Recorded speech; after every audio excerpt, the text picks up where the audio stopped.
And for more, we have a correspondent joining us from the ground on elections. Well, Aditya Srivastava from Bhopal, Madhya Pradesh. Madhya Pradesh, we have Yogesh and Sheetal from Kolhapur in Maharashtra, and Meghna Dev from Ahmedabad in Gujarat. All right, Aditya, my first question to you. Good morning. 9 seats that are going to polls in the third phase. How is the political scene heating up there, and what all rallies are planned to woo the voters? Political parties are doing, the campaign in all the, especially in the Gwalior Chambal region. 1 seat from Bundelkhand, which is Sagar. Rahul Gandhi did a rally yesterday in Bhind. Tomorrow, Priyanka Gandhi will take a public meeting in Morena. BJP, if we talk about the Bharatiya Janata Party, BJP President JP Nadda will also take rallies in Madhya Pradesh tomorrow. Today, Shivraj Singh Chauhan, Jyotiraditya Scindia, Uma Bharti, these are the leaders who are taking the public meeting in various places. We can say all political parties are trying to reach last voter of the Madhya Pradesh. We can say in the third phase there are 4 seats from Gwalior Chambal region, 1 seat from Bundelkhand, 2 to 3 seats from middle of the MP. There are 3 seats which are important seats in Madhya Pradesh. One is Guna, where the Jyotiraditya Scindia are in battle. He had lost last election from the ticket of Congress, but this time he is in the battle from the BJP.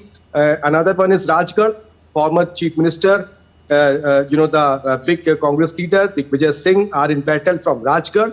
And another one is, we can say, Bhopal, Vidisha, where the former Chief Minister Shivraj Singh Chauhan are in battle. So these are 3 seats of third phase where all eyes put on these 3 seats. All right. Okay, my second question to you, Yogesh, 11 seats to vote in phase 3, including the important constituencies of Baramati, Sangli and Kolhapur. The fate of the ruling Maha-UT alliance and the opposition Maha-Vikas Aghadi is also going to be decided. Can you tell us more on that?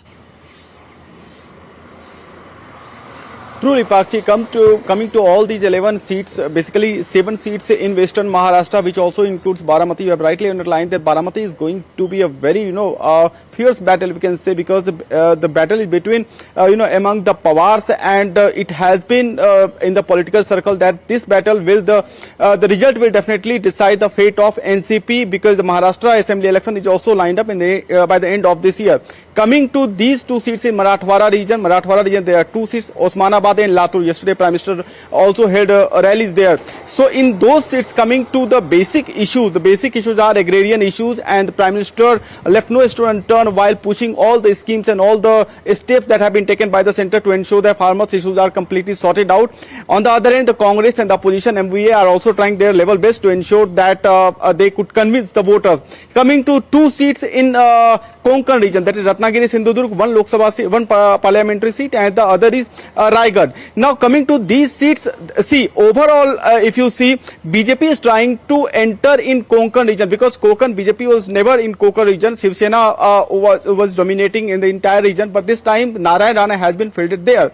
Now if you comprehensively see all the seats, this will definitely going to be very interesting battle, because number of factors are involved there. Not only the caste related issue, Maratha reservation protest we have recently seen, but also the constitutional amendment, the word that has been coined by the Congress party and the Congress top leaders, that will also definitely make some impact, because the majority of constituency, if you see, they are SC constituencies, or their social justice history has been very strong. So number of factors are there, and it will be very interesting to see the result in this phase, particularly in the 11 seats on the 7th of May.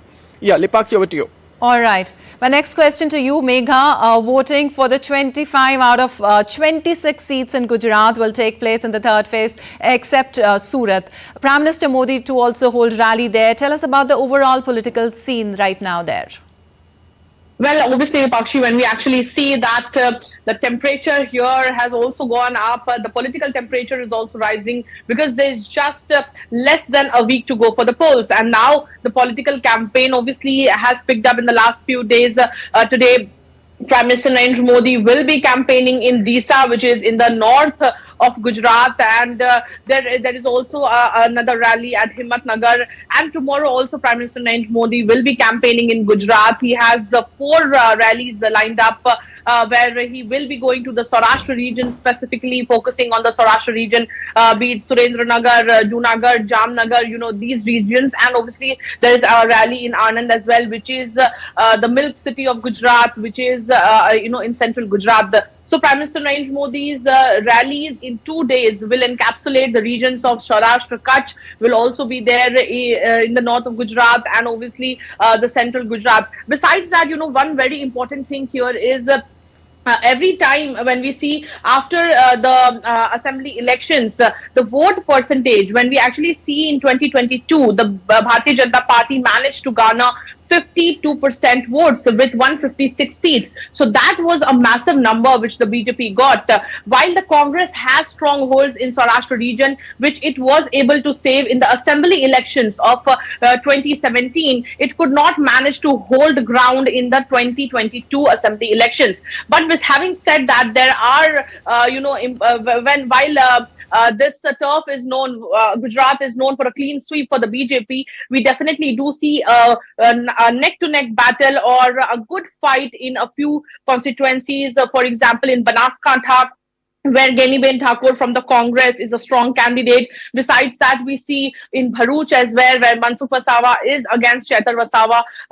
Both are the tribal candidates there. Also, we see a fight in Amreli, in Rajkot, a few places where Congress has fielded strong candidates. And obviously, Saurashtra region for that matter, while the urban region in Gujarat has always been loyal voters for the BJP, Congress had strongholds in Saurashtra, which it is trying to mint for this general elections. Right. Thank you so much, all three of you, for that election update from there.